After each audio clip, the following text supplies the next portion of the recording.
नमस्कार, आप देख रहे हैं स्वराज एक्सप्रेस। मैं हूं आपके साथ राघवेंद्र। कभी दहशत की पहचान रहा बस्तर अब बदलाव की कहानी लिख रहा है। 4 दशक तक जिस जमीन पर नक्सलियों का खौफ हावी रहा, जहां एरा बोर जैसे नरसंहार ने लोगों की रूह कपा दी थी, आज वही बस्तर एक नई हकीकत की ओर बढ़ता नजर आ रहा है। यानी वो इलाके जहां कभी उनका दबदबा था, अब वहां प्रशासन और सुरक्षा बलों की पकड़ मजबूत हो चुकी है। सड़क, शिक्षा और सुरक्षा, इन तीनों ने मिलकर बस्तर की तस्वीर बदल दी है। देखिए एक रिपोर्ट। बस्तर, जहां कभी नक्सलियों का खौफ हर गांव, हर जंगल और हर रास्ते पर महसूस होता था, आज वही बस्तर बदलता नजर आ रहा है। 4 दशकों तक माओवाद का गढ़ रहे इस इलाके में अब नक्सलियों का प्रभाव सिमटता दिख रहा है। 17 जुलाई 2006 एर्रा बोर की वो खौफनाक रात, जब राहत शिविर पर हमला कर 30 से ज्यादा ग्रामीणों की हत्या कर दी गई थी, आज भी लोगों के जहन में जिंदा है। लेकिन अब हालात तेजी से बदल रहे हैं। लगातार चल रहे नक्सल विरोधी अभियान, सड़कों का विस्तार, शिक्षा और सुरक्षा की पहुंच, इन सब ने मिलकर माओवादियों की पकड़ को कमजोर कर दिया है। जिन इलाकों में कभी उनका दबदबा था, अब वहां प्रशासन की मौजूदगी साफ नजर आने लगी है। और यही वजह है कि अब बस्तर में दहशत की जगह धीरे धीरे भरोसा लौटता दिख रहा है।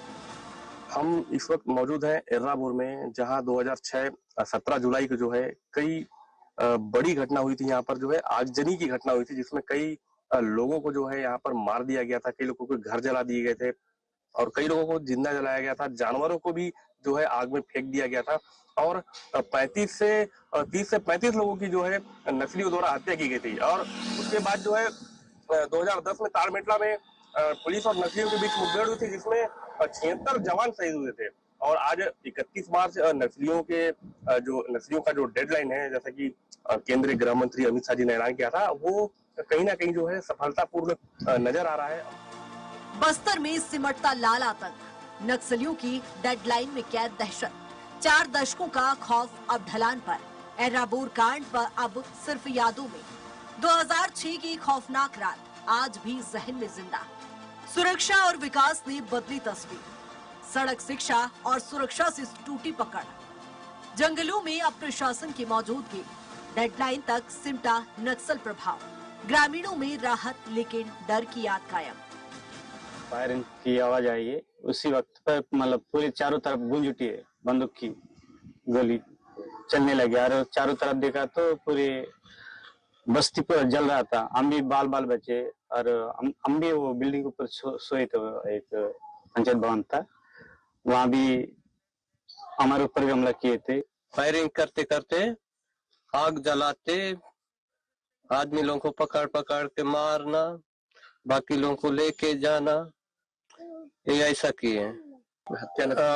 मेरा पिताजी को, मेरा भाई को, मेरे चाचा को, मेरा भतीजा को यही मारे। इधर से आग जलाता है, घास परस से सब जन को इधर को मार के आए हैं।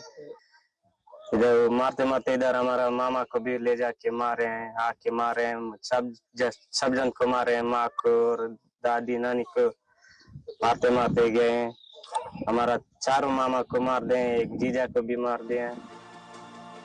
फिलहाल बस्तर की तस्वीर तेजी से बदलती नजर आ रही है। जहां कभी नक्सलियों का खौफ हावी था, अब वहां विकास और विश्वास की बुनियाद मजबूत होती दिख रही है। नक्सलियों का प्रभाव सिमटकर कुछ चुनिंदा इलाकों तक रह गया है और ग्रामीणों के जीवन में सामान्य हालात लौटने लगे हैं। हालांकि एर्रा बोर जैसे हमलों की यादें आज भी लोगों के मन में ताजा है, लेकिन अब डर की जगह उम्मीद ने ले ली है। अब सबसे बड़ी चुनौती यही है कि इस बदलते बस्तर में विकास की रफ्तार लगातार बनी रहे और शांति स्थायी रूप ले सके, क्योंकि बस्तर अब दहशत नहीं बल्कि बदलाव की नई पहचान बनता नजर आ रहा है। सुकमा से स्वराज एक्सप्रेस के लिए रोशन चौहान की रिपोर्ट।